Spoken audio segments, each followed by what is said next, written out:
Bossing Vic Soto, bakit hindi kinaya ang nangyari, at nag-walk out, live sa Itbulaga?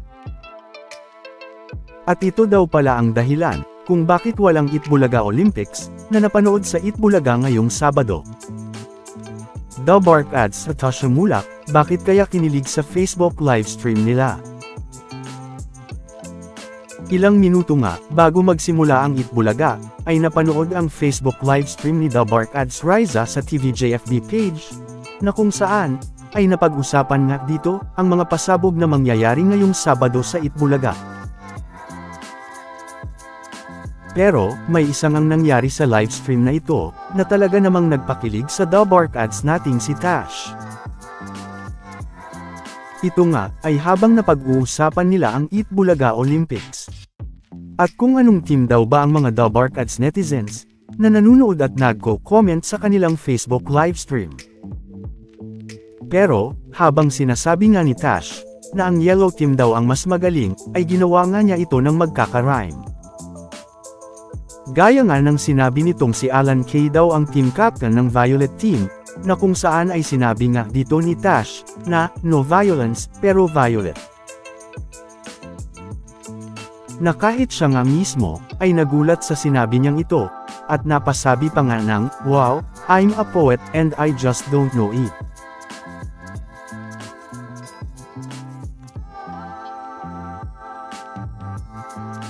Hanggang sa pinuri na nga siya ni Alan Kay, at sinabing comedian na daw talaga si Tash. Kaya naman, napatigil nga sa pagsasalita dito si Tash, at makikita ng tuwang-tuwa nga ito, nang masabihang comedian na daw talaga siya.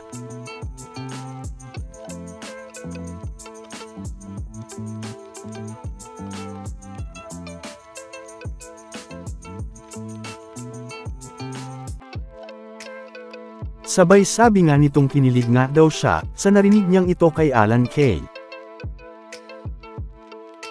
Pero syempre, habang napapag-usapan kung anong team ang marami sa mga The Bark adds na nanunood, ay isupport pa rin daw natin ang parehong mga team na Yellow at Red, na mga nag-e-enjoy lang din sa ginagawa nilang challenge sa Itbulaga Olympics.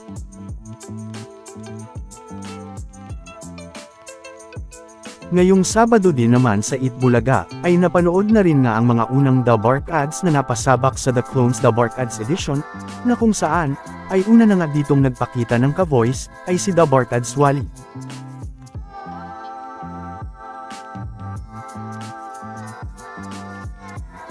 At ganun na rin si Tito Sen, na nag-ala Elvis Presley naman sa kanyang performance.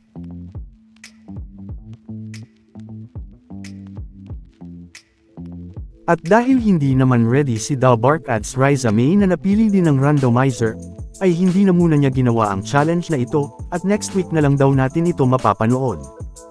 Na kung saan ay bawal na nga daw ang mag-pass.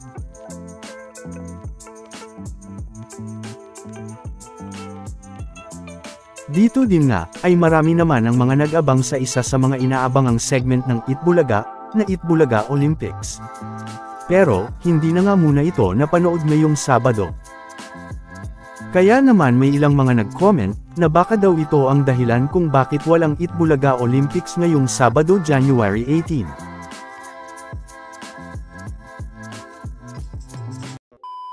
Welcome back mga ka-highlights. Bago tayo magpatuloy ay maaaring mag-subscribe at i-click ang notification bell para updated kayo sa mga susunod pang videos, at paki-like na rin ang video, share at mag-comment na rin. Maraming salamat po.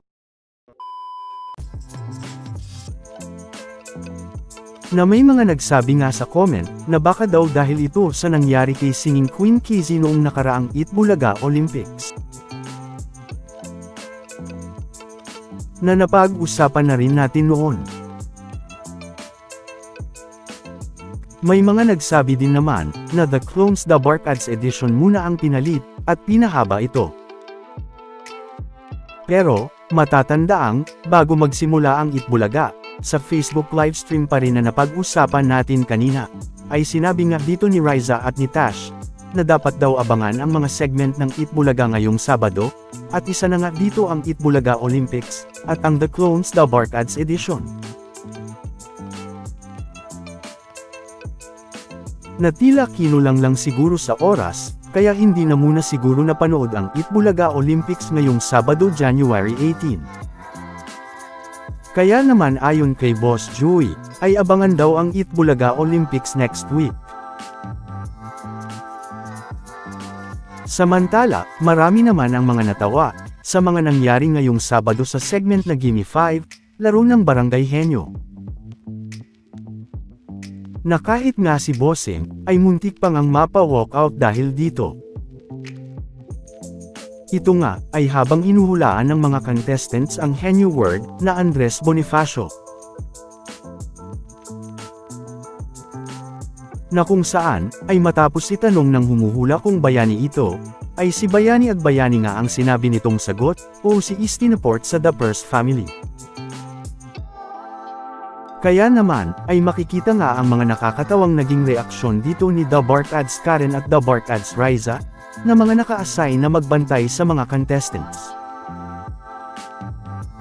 Na dahilan nga kung bakit nag-walk out na si Bossing dito, dahil sa gulat at sa katatawa nito, dahil hindi nga kasi kinaya ni Bossing ang naging sagot ng contestants.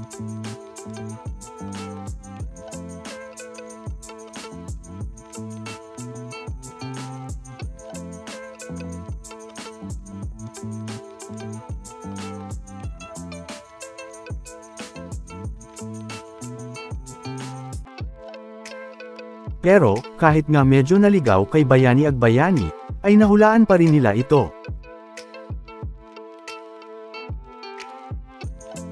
Na syempre, ay kinatuwaan at kinaaliwan din nga ito, ng mga manunood at mga netizens, na mga nag-comment sa YouTube livestream ng Itbulaga.